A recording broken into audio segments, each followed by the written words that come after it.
வா வண்டி எடுப்பா போலாம். ஏங்க ஏங்க ஏங்க நில்லுங்க நில்லுங்க ஏங்க பேக்ல லஞ்ச் வச்சிருக்கேன், மறக்காம சாப்பிட்டுருங்க. அப்புறம் மாத்திரை மறக்காம போட்டுக்கோங்க. நீங்க எதை பத்தியும் கவலைப்படாதீங்க. நீங்க நல்லா இருந்தா தானே நாங்க நல்லா இருக்க முடியும். நேரத்துல வீட்டுக்கு வந்துருங்க. உங்களுக்கு பிடிச்ச சிக்கன் இறாலும் செஞ்சு வைக்கிறேன். ஃப்ரெண்டுங்களோட சுத்தாதீங்க. நேரத்துல வீட்டுக்கு வந்துருங்க. பாய் பாய் பாய். போப்பா நீ. என்னப்பா ஆச்சு? தெரியலையே சார், இதை பாக்குறேன், ஒரு நிமிஷம் இருங்க சார். ஐயோ என்ன ஆச்சுன்னு தெரியலையே. பாருப்பா. சார் சாரி சார், இதை பாக்குறேன் சார்.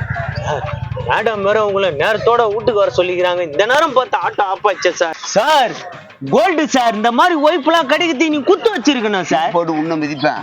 இன்னைக்கு சம்பள தேதி, அதனாலதான் அது அவ்வளவு பேசினா. மற்ற நாள் தூக்கி போட்டு மிதிப்பா. சம்பள தேதி மட்டும்தான் இந்த கவனிப்பு. நீ வண்டி எடு, இல்லைன்னா வேற வண்டி பிடிச்சி போறேன்.